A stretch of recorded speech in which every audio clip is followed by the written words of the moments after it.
जिनके नेतृत्व में असम के अंदर शांति और विकास के एक नए युग की शुरुआत हुई है, ऐसे श्रीमान सर्बानंद सोनोवाल जी आज के कार्यक्रम के उत्सव मूर्ति, जिन्होंने पूरे कार्यक्रम को अपनी दृष्टि से रचना किया है, ऐसे असम के वित्त और स्वास्थ्य मंत्री भाई हेमंत बिश्व शर्मा जी, केंद्रीय मंत्रिपरिषद में मेरे साथी श्री रामेश्वर तेली जी, असम गण परिषद के नेता और एग्रीकल्चर मिनिस्टर असम श्रीमान अतुल बोरा जी, श्री पीयूष हजारिका जी, श्री भावेश कलिता जी, श्री नबा जी, क्वीन ओझा जी, हमारे प्रदेश अध्यक्ष श्रीमान रणजीत दास जी, असम भारतीय जनता पार्टी के प्रभारी और भाजपा के राष्ट्रीय उपाध्यक्ष श्रीमान बैजयंत पांडा जी, और असम के चीफ सेक्रेटरी के नेतृत्व में बैठी हुई असम की पूरी प्रशासक टीम, और आज इस कार्यक्रम में इतनी विराट संख्या के अंदर आए हुए सभी भाइयों बहनों को मैं बार बार प्रणाम कर मेरी बात की शुरुआत करना चाहूंगा। मैं क्षमा प्रार्थी हूं कि आपको थोड़ी राह देखनी पड़ी। एक अन्य कार्यक्रम कश्मीर में प्रधानमंत्री जी सेहत कार्ड का वितरण कर रहे थे, उसके अंदर ऑनलाइन में जुड़ा था, इसलिए थोड़ी देर हो गई है, इसलिए आप सबसे मैं क्षमा प्रार्थी हूं। मित्रों, आज असम के अंदर लगभग 4-4.5 साल से जो विकास की एक यात्रा मोदी जी के नेतृत्व में और यहां सर्बानंद और हेमंत बिश्व शर्मा की जोड़ी ने आगे चलाई है, इसका एक महत्वपूर्ण पड़ाव आज है। क्योंकि आज न केवल विकास, पूरे आसाम को एक करने के लिए, पूरे आसाम की जनता को जोड़ने के लिए, आसाम को भारत के साथ जोड़ने के लिए और आसाम को विश्व के अंदर गुरु शंकर देव के संदेश को पहुंचाने के लिए एक बहुत बड़ा कार्यक्रम आज यहां होने जा रहा है। मित्रों, प्रधानमंत्री नरेंद्र मोदी जी ने 2013 के चुनाव अभियान के अंदर कहा था कि जब तक पूर्वी भारत विकसित नहीं होता, भारत का विकास असंभव। और सौभाग्य है कि 2014 में देश की जनता ने प्रधानमंत्री जी को इस देश का प्रधानमंत्री बनाया, और नरेंद्र मोदी जी को जो शब्द थे, मोदी जी ने उसको चरितार्थ किया है। आज पूरा पूर्वी भारत, नॉर्थ ईस्ट समेत, पूर्वोत्तर समेत देश के विकास का ग्रोथ इंजन बना हुआ है। जो पूर्वी भारत में, जो नॉर्थ ईस्ट से लेकर बंगाल, उड़ीसा, पटना तक कभी अलग अलग प्रकार के आंदोलन और हिंसा होती थी, अलग अलग ग्रुप हाथ में हथियार लिए हुए दिखाई पड़ते थे, आज वो सारे मुख्य धारा प्रवाह के साथ जुड़े हुए दिखते हैं। और सारे वो युवा जो कभी आंदोलन करते थे, वो आसाम के विकास के साथ जुड़कर आसाम को देश का ग्रोथ इंजन बनाने के लिए अहर्निश दिन रात काम करते। मैं मानता हूं कि एक बहुत बड़ा परिवर्तन की शुरुआत नरेंद्र मोदी जी के नेतृत्व में हुई, और भाई सर्बानंद सोनोवाल और हेमंत बिश्व शर्मा की जोड़ी ने इस शुरुआत को गति देने का काम किया है। मगर आज का कार्यक्रम एक अलग प्रकार का कार्यक्रम है। मित्रों, यह भूमि महान परंपरा की भूमि है। यहाँ का संगीत, संस्कृति, साहित्य अनेक प्रकार से अपना वैशिष्ट्य रखता है। आसाम की संस्कृति सिर्फ आसाम की संस्कृति नहीं है, पूरे भारत की संस्कृति का गहना है आसाम की संस्कृति, पूरे भारत की संस्कृति का गहना। और आसाम की भाषा, साहित्य, नाट्य रचनाएं, कविता, भक्ति संगीत और संस्कृति के आद्य पुरुष कोई है तो महापुरुष श्रीमान शंकर देव। श्रीमान शंकर देव ने पूरा जीवन आसाम को भक्ति के मार्ग पर ले जाने के लिए लगाया।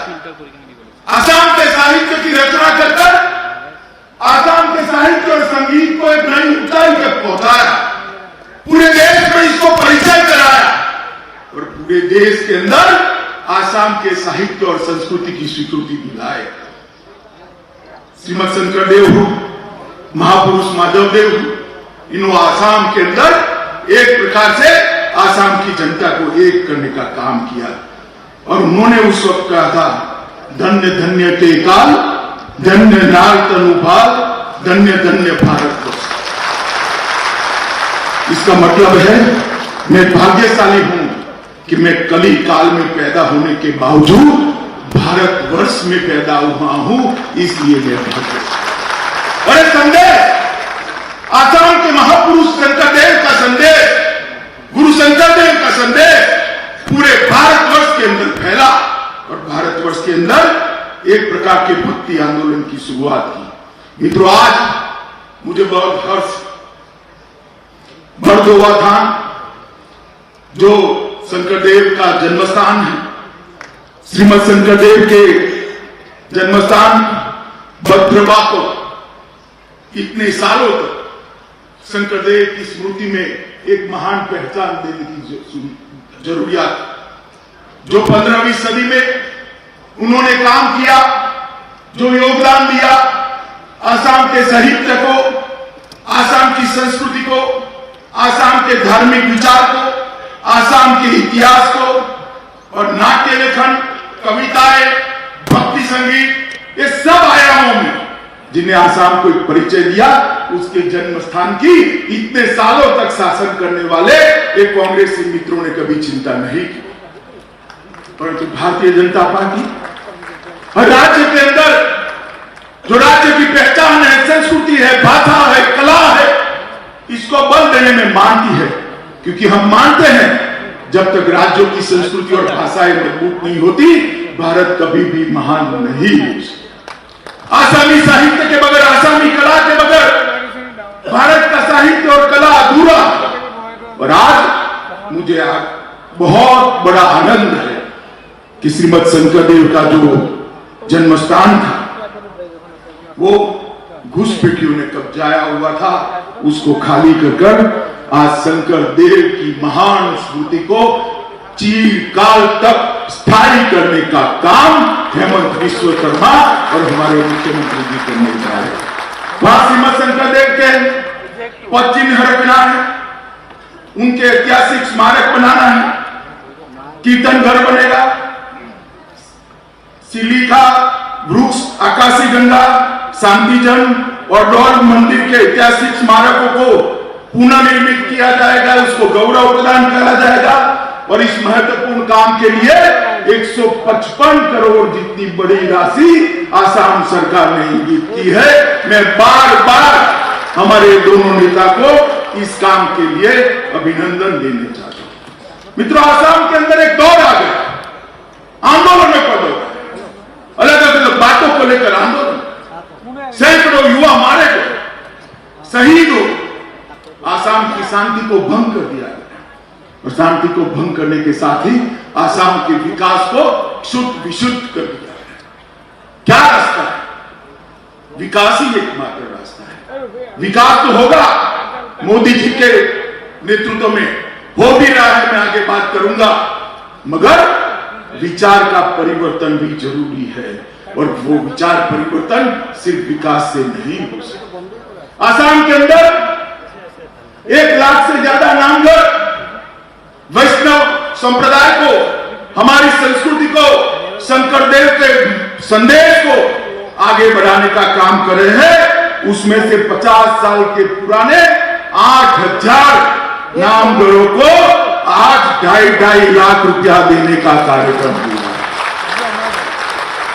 मैं फिर से बधाई दिए बना नहीं रह सकते मुख्यमंत्री और वित्त मंत्री, क्योंकि आपने जो एक काम किया है वो आसाम के गांव गांव के अंदर कभी जो अलगाववाद की भाषा बोलते थे उनको एक भक्ति के माध्यम से एकत्रित करने का काम, इनामगढ़ का संदेश, आचार्य शंकरदेव का संदेश, गुरु शंकरदेव का संदेश आसाम को भारत के साथ जोड़ेगा और आसाम को विश्व के साथ, विश्व बंधुत्व की भावना के साथ जोड़ने का काम। और मित्रों, आसाम के अंदर चिरकालीन शांति अगर चाहिए तो यही रास्ता है, शंकरदेव का संदेश ही हमें आगे ले जाता है। मित्रों, आज ये कार्यक्रम मैं तो बहुत आशावान हूं कि हमेशा के लिए आसाम से आंदोलनों की जगह, हिंसा की जगह, AK-47 लेकर घूमते हुए युवाओं की जगह भक्ति संगीत, साहित्य, कला, नाटक, इसके माध्यम से आसाम की एकता को फिर से एक बार मजबूती प्रदान करेगा और एक संदेश पूरे विश्व के अंदर जाएगा। आज गुवाहाटी में नया चिकित्सा महाविद्यालय भी बन रहा है। मोदी जी जब से प्रधानमंत्री बने, आसाम की स्वास्थ्य सेवाओं के लिए मोदी जी ने बहुत बड़ा योगदान किया है। और मित्रों, लगभग 15 लाख की स्थायी और 5-10 लाख की अस्थायी आबादी के लिए आधुनिक सुपर स्पेशलिटी हॉस्पिटल की सुविधा भी इसके साथ बनने वाली है। और ये 500 बिस्तरों वाला अस्पताल, जहां हर साल 100 डॉक्टर मेडिकल डॉक्टर होकर बाहर पड़ेंगे, जो आसाम के गांवों की स्वास्थ्य सुविधाओं को पूर्ण करेंगे। मित्रों, 2 साल पहले मैं यहां आया था, आसाम के कैंसर अस्पताल का जो टाटा ट्रस्ट ने बनाया था उसका भूमि पूजन करने के लिए आया था। उसके बाद मां ब्रह्मपुत्रा में बहुत पानी बह गया। देखिए, इसके बाद 7 चिकित्सा महाविद्यालय आसाम के अंदर बन चुके हैं, मेडिकल कॉलेज बनने की शुरुआत हुई। इसके अलावा लखीमपुर, नौगांव, धुबरी, कोकराझार, तिनसुकिया और नलबाड़ी में 6 चिकित्सा महाविद्यालय और स्थापित करने की बात है, जो आसाम के युवाओं को एक मौका देंगे आसाम और देश भर के गरीब पेशेंट की सेवा करने का, अपने जीवन को आगे बढ़ाने का, अपने जीवन को, मार्ग को विकास के रास्ते पर प्रशस्त करने का। मैं आज स्वास्थ्य मंत्री हेमंत बिस्वा शर्मा को बहुत बहुत बधाई देना चाहता हूं कि एक नया इनिशिएटिव लेकर इनने आगे बढ़ा। मित्रों, आज राज्य के अंदर 11 विधि कॉलेज की भी स्थापना की आधारशिला रखी गई है। आसाम के अंदर निजी विश्वविद्यालय, विधि महाविद्यालय है और बहुत पुराना एक विद्यालय भी है, परंतु आज राज्य में 11 सरकारी विधि महाविद्यालय की स्थापना होगी। आसाम ने इस देश को गोगाई साहब के रूप में एक चीफ जस्टिस ऑफ इंडिया देने का काम किया है। ये विधि विद्यालय अनेक वीर ऐसे विद्वानों को हमारी न्याय प्रणालिका को सुदृढ़ करने के लिए देंगे। धुबरी, नलबाड़ी, कामरूप, नौगांव, आंगलोंग, कार्बी आंगलोंग, जोरहाट, डिब्रूगढ़, सोनीतपुर, कचरा, लखीमपुर और नौगांव, ये सब जगह पे ये विधि विद्यालय स्थापित होंगे जो आगे बढ़ाएंगे। मित्रों, मोदी जी ने पूर्वोत्तर का विकास, नॉर्थ ईस्ट के विकास को केंद्र बिंदु में रखकर 6 साल तक सरकार चलाई है और मुझे भरोसा है आगे पर भी इसी प्रकार से हमारी सरकार पूर्वोत्तर की सेवा करती रही। मोदी जी स्वयं कभी कभार 5 साल में एक बार कोई प्रधानमंत्री पूर्वोत्तर में आ जाए तो आ जाए, मोदी जी ने स्वयं 30 बार 6 साल के अंदर पूर्वोत्तर का दौरा किया है और हर बार तोहफा देता, हर बार तोहफा, चाहे मेघालय हो, चाहे मणिपुर हो, चाहे मिजोरम हो, चाहे त्रिपुरा हो, चाहे अरुणाचल हो, चाहे अपना आसाम। विकास के रास्ते पर सारे राज्यों को प्रशस्त करना, रेल मार्गों से जोड़ना, रोड मार्गों से जोड़ना, एयर कनेक्टिविटी को बढ़ाना, युवाओं को नए अवसर देना। एक जमाने में सारे राज्यों के अंदर सेपरेटिस्ट अपना एजेंडा चलाते थे, युवाओं के हाथ में बंदूक पकड़ाते थे। आज सारे हथियारी ग्रुप धीरे धीरे धीरे मुख्य प्रवाह के अंदर शामिल हो गए हैं और आज युवा अपने नए स्टार्टअप के साथ विश्व भर के युवा के साथ स्पर्धा कर अपने अष्टलक्ष्मी को भारत की अष्टलक्ष्मी बनाने की दिशा में आगे बढ़ रहे। मित्रों, मोदी जी के नेतृत्व में शांति के लिए Bangladesh land boundary agreement, Manipur के ब्लॉकेड को समाप्त करना, ब्रू रियांग समझौता, ये सारे प्रयास किए हैं। और सबसे बड़ा काम हुआ है यहां पर बोडो आंदोलन जो सालों से चलता था उनके साथ एक समझौता कर बोडो समझौता कर बोडोलैंड प्रादेशिक क्षेत्र समझौता कर आज आसाम के अंदर शांति की शुरुआत करने का काम नरेंद्र मोदी जी ने किया है।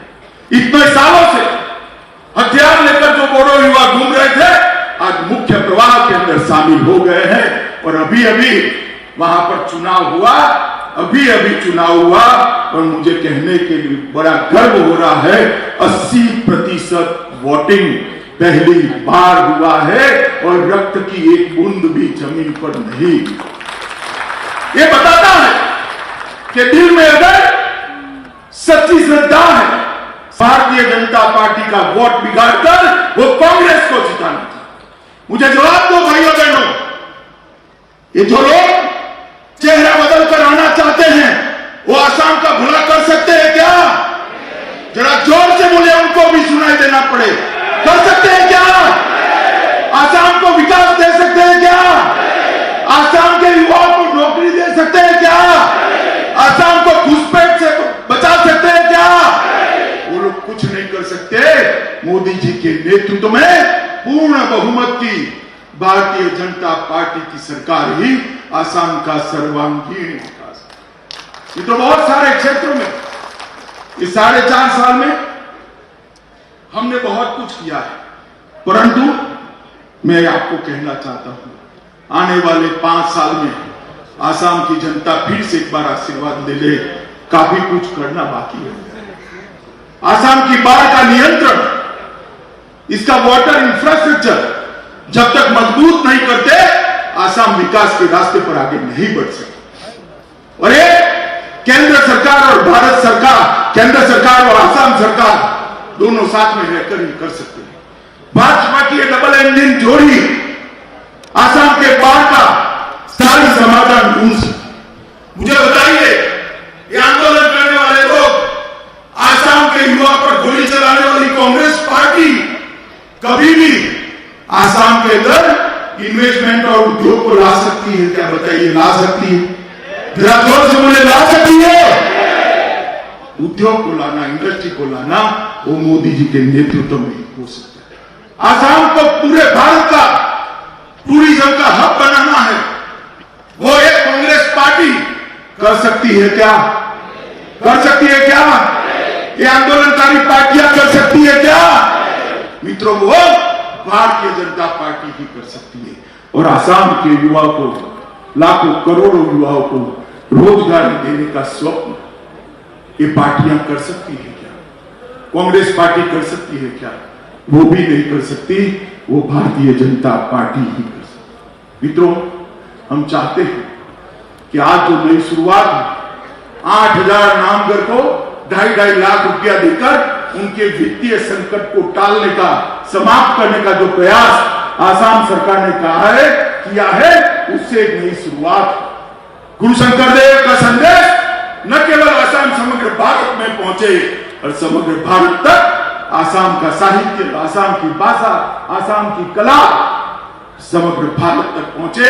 और मैंने जैसे कहा, भारत की संस्कृति का, आसाम की संस्कृति एक गहना बनकर समग्र विश्व के अंदर सोने की तरह चमके, इस प्रकार के आसाम का निर्माण मैं आज के कार्यक्रम में देख रहा हूं। मित्रों, आज मैं फिर से एक बार हमारे दोनों नेता सर्बानंद सोनोवाल और हेमंत बिश्व शर्मा को, विशेषकर ये नामघर को जो आपने 2.5 लाख रुपया दिया है, इसके लिए बहुत बहुत बधाई और साधुवाद देना चाहता हूं। मोदी जी का समर्थन, मोदी जी का आशीर्वाद और मोदी जी का मजबूत इरादा आसाम के साथ हमेशा विकास के लिए है। शांति भी बनाए रखेंगे, विकास के लिए आगे भी बढ़ेंगे और गुरु शंकर देव के संदेश को भी आसाम के घर घर तक पहुंचाने का काम भारतीय जनता पार्टी करेगी।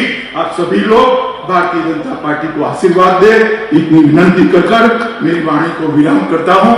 मेरे साथ फिर से एक बार बोलिए, भारत माता की, भारत माता की, भारत माता की, वंदे वंदे वंदे। माननीय केंद्रीय गृह मंत्री जी का हम सहृदय धन्यवाद करते हैं। दर्शकगण, जैसा कि आप जानते हैं कि आज इस शुभ अवसर पर 3 महान कार्य की आधारशिला रखी जा रही है। साथ साथ हमारे 8000 नामघरों को वित्तीय अनुदान भी दिया जा रहा है। यह एक ऐतिहासिक पल है। নিউজ হেডলাইন আগবঢ়াইছে পুনৰ স্বাগতম। আমি আপোনাক পোনপটীয়া সম্প্ৰচাৰ দেখুৱাই আছিলোঁ। আমিনগাঁৱত অমিত শ্বাহে ভাষণ প্ৰদান কৰিলে আৰু ভাষণ প্ৰসংগত বহুকেইটা কথা উল্লেখ কৰিলে কেন্দ্ৰীয় গৃহমন্ত্ৰীগৰাকীয়ে। তাৰ পাছতে এক বিশেষ ৰেলী বাহিৰ কৰা হৈছে। আমি পোনপটীয়া সম্প্ৰচাৰত আকৌ এবাৰ আপোনালোকক লৈ গৈছোঁ আমিনগাঁৱৰ এই অনুষ্ঠানৰ মাজলৈ। বিশাল জনসভা এতিয়াও চলি আছে। सुपर स्पेशलिटी हेल्थ इंस्टीट्यूट के रूप में विकसित किया जाएगा। चिकित्सा क्षेत्र में इस नए चिकित्सा महाविद्यालय की स्थापना एक नया आलम, नई उड़ान की शुरुआत करेगा और ये हमारे लिए परम सौभाग्य का क्षण है कि देश के प्रगतिशील स्वप्न दृष्टा नेता गृह मंत्री श्री अमित शाह जी के कर कमलों से शुभारंभ हो रहा है उम्मीदों के इस परियोजना की। न्याय व्यवस्था एक समय तथा देश का ढांचा है। इसी धारे को सामने रखते हुए असम सरकार ने 10 नए लॉ कॉलेजेस की स्थापना का निर्णय लिया है, जो न केवल नई पीढ़ी को शिक्षा प्रदान करेगी, साथ ही राज्य तथा देश के बौद्धिक उत्थान में भी एक अहम भूमिका पालन करेगी। प्रस्तुत है एक ऑडियो विजुअल। कानून और न्याय व्यवस्था सामाजिक संतुलन और श्रृंखलित समाज का आधार है। कानून की शिक्षा पीढ़ी को लोकतंत्र के प्रति विश्वासी, जिम्मेदार नागरिक बनाने में सहायता करती है। शिक्षार्थियों को रोजगार मिले, नौकरियां मिले, इसका दायित्व राज्य सरकार के शिक्षा विभाग के कंधे पर ही है। इसी दायित्व को स्वीकारते हुए असम सरकार ने प्रदेश के हर प्रांत में कानून महाविद्यालय स्थापित करने का निर्णय लिया था। कानून की शिक्षा लेने के बाद खुद को न्याय व्यवस्था के अंग के तौर पर प्रतिष्ठित करने के शिक्षार्थियों का सपना अब सच होने जा रहा है। जितने अधिक अधिवक्ता मिलेंगे, न्याय प्राप्ति से वंचितों को लाभ मिलेगा। फ्री लीगल एड के क्षेत्र में भी इनका योगदान रहेगा। पैसे की कमी के चलते जो अदालत तक नहीं पहुंच पाते, उनकी भी समस्या दूर होगी। न्याय संबंधी गवेषणा के लिए छात्रों के लिए ये काफी महत्वपूर्ण होगा। इस महान उद्देश्य को सामने रख असम सरकार नए कानून महाविद्यालयों की स्थापना करने जा रही है। बिलासीपाड़ा, टीहू, रंगिया, रोहा, डीफू, जोरहाट, मेलेंगिया, तेजपुर, सिलचर और लखीमपुर में नए कानून महाविद्यालय खुलने जा रहे हैं। अत्याधुनिक प्रौद्योगिकी युक्त इन लॉ कॉलेजों में अत्याधुनिक सुविधाएं होंगी। निश्चित तौर पर इस परियोजना से असम के शिक्षा खंड में आमूल-चूल परिवर्तन आएगा। माननीय गृह मंत्री श्री अमित शाह जी के कर कमलों से कानून महाविद्यालयों के परियोजना का शुभारंभ करना शिक्षा के क्षेत्र में नवजागरण की एक महान यात्रा की शुरुआत होगी। धार्मिक धरोहर के आधारित संरचना मजबूत करने के लिए असम सरकार ने शुरू की अहम दौड़न, जिसके तहत धार्मिक स्थलों की उन्नति का काम किया गया। इसी को सामने रखकर इस बार असम सरकार असमिया संस्कृति की धरोहर स्वरूप 8000 नामघरों को धनराशि देने वाले हैं। प्रस्तुत है एक ऑडियो विजुअल। असम प्रकृति का अनुपम देश है। असम का भूभाग मनोरम पहाड़ियां, निर्मल नदियां, विचित्र परंपरा का धनी राज्य है। कामरूप कामाख्या से आशीष धन्य इस पवित्र भूमि को महाबाहु ब्रह्मपुत्र ने समृद्ध किया है। असम भूमि में धार्मिक, आध्यात्मिक, सांस्कृतिक समृद्धि पूरे विश्व को समृद्ध करने की क्षमता रखती है। बस जरूरत है सभी धर्मों के इतिहास प्रसिद्ध स्थानों का विकास करना और प्रचार प्रसार करना। इसी दायित्व बोध को स्वीकारते हुए असम सरकार ने 2019-2020 के बजट में अर्थ सामाजिक विकास वाली योजना असम दर्शन को ग्रहण किया था। इस महत्वाकांक्षी योजना के पहले चरण के तहत 915 धार्मिक स्थलों को 10-10 लाख रुपए का अनुदान दिया गया। असम दर्शन के पहले चरण की सफलता से आत्मविश्वासी राज्य सरकार ने असम दर्शन परियोजना के दूसरे चरण के तहत 377 धार्मिक अनुष्ठानों को आर्थिक पैकेज प्रदान किया। असम दर्शन योजना का महत्वपूर्ण लक्ष्य है असमिया जनजीवन का अभिन्न अंग, नाम प्रसंग का स्थान, आध्यात्मिक और सांस्कृतिक चर्चा का केंद्र स्थल नामघरों का विकास। नामघर श्रीमंत शंकरदेव के नव वैष्णव आंदोलन और सामाजिक समन्वय का केंद्र स्थल है। नामघर असमिया जातीय जीवन का प्राण स्पंदन है। सदिया से धुबरी तक, माजुली से मधुपुर तक फैले नामघरों के आधारभूत ढांचों को विकसित करने के लिए राज्य सरकार ने 8000 नामघरों के लिए 2.5 लाख रुपए की आर्थिक सहायता दे रही है। इन नामघरों तक यातायात व्यवस्था को सुगम बनाना असम दर्शन योजना का एक प्रमुख लक्ष्य है। धार्मिक पर्यटन स्थलों तक भक्तों का आवागमन आसान हो, इसके लिए सड़क निर्माण के लिए सरकार ने 614 करोड़ रुपए की मंजूरी दी है। आज इस गौरव पल में असम सरकार की इस अनोखी योजना के रूपायन की शुरुआत देश के गृह मंत्री माननीय श्री अमित शाह जी के कर कमलों से होने जा रही है। आइए माननीय गृह मंत्री के कर कमलों से लिखे इतिहास का एक सुनहरा अध्याय। अब हम आग्रह करते हैं हमारे आदरणीय केंद्रीय गृह मंत्री जी का कि वे अपने कर कमलों से Batadrava development project, second medical college Guwahati और 10 नए लॉ कॉलेजेस का रिमोट के जरिए आधारशिला रखें।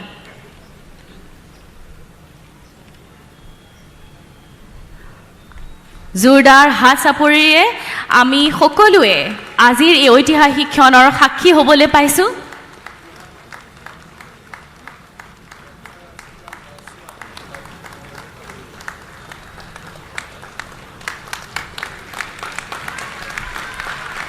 तालियों की जोरदार गूंज के साथ हम स्वागत करते हैं इन सभी प्रोजेक्ट्स का। अब मैं विनम्र आग्रह करूंगी हमारे माननीय केंद्रीय गृह मंत्री जी से कि नामघर के 3 प्रतिनिधियों को अपने कर कमलों से चेक प्रदान करें। हमारे साथ हैं माजुली अफलामुख बरनामघर माजुली, नौगांव श्री श्री बेजिया नामघर कालीबर सोनारी गांव और कामरूप श्रीमंत शंकरदेव नामघर जालुकबाड़ी।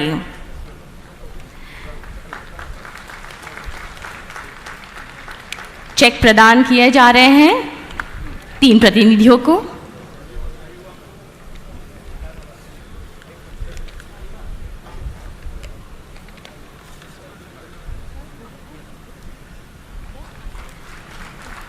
আমি আদৰণি জনাইছো ইমান সুন্দৰ আঁচনি আমাক উপহাৰ দিয়াৰ বাবে, সমূহ অসমবাসীলৈ উপহাৰ দিয়াৰ বাবে।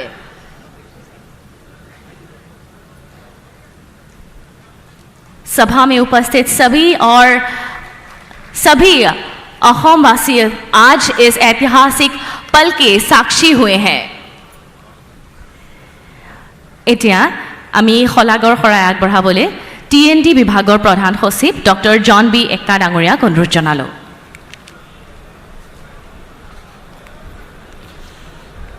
सभा के अंत में मैं धन्यवाद प्रस्ताव के लिए आपके सामने उपस्थित हूँ। मैं सबसे पहले आज की सभा के मुख्य अतिथि एवं केंद्रीय गृह मंत्री आदरणीय श्री अमित शाह जी का धन्यवाद देता हूँ। आज आपने इस महत्वपूर्ण सभा में अपना बहुमूल्य समय देकर इस सभा की गरिमा बढ़ाई एवं अपने आशीर्वचन से हमें प्रोत्साहित किया है। मैं आदरणीय अमित शाह जी का असम सरकार की तरफ से तहे दिल से धन्यवाद करता हूं। इसके साथ मैं हमारे जनप्रिय मुख्यमंत्री माननीय श्री सर्बानंद सोनोवाल जी का धन्यवाद करता हूं। मुख्यमंत्री महोदय के मार्गदर्शन से आज की सभा सफल हो पाई है। साथ में मैं माननीय मंत्री श्री हिमंत बिश्वा शर्मा जी को धन्यवाद देता हूं। माननीय मंत्री महोदय के सबल नेतृत्व के कारण आज की ये सभा सुचारू रूप से संपन्न हो पाई। मंच में उपस्थित केंद्रीय मंत्री श्री रामेश्वर तेली सर, ऑनरेबल MP क्वीन ओझा मैडम, मंत्रीगण, विधायकगण, chief secretary sir, senior officers, जिला प्रशासन, पुलिस प्रशासन, मीडिया, कल्चरल टीम एवं आज यहाँ उपस्थित पूरे असम से आए हमारे अतिथिगणों को धन्यवाद देकर मैं धन्यवाद प्रस्ताव यहीं पर समाप्त करता हूँ। धन्यवाद। राष्ट्रीय संगीतर বাবে সকলোকে থিয় হ'বলৈ অনুৰোধ জনালো। আগবঢ়াব অসম পুলিচ বেণ্ড। সকলোকে পুনৰ প্ৰেক্ষাগৃহলৈ আহিবলৈ অনুৰোধ জনাইছো।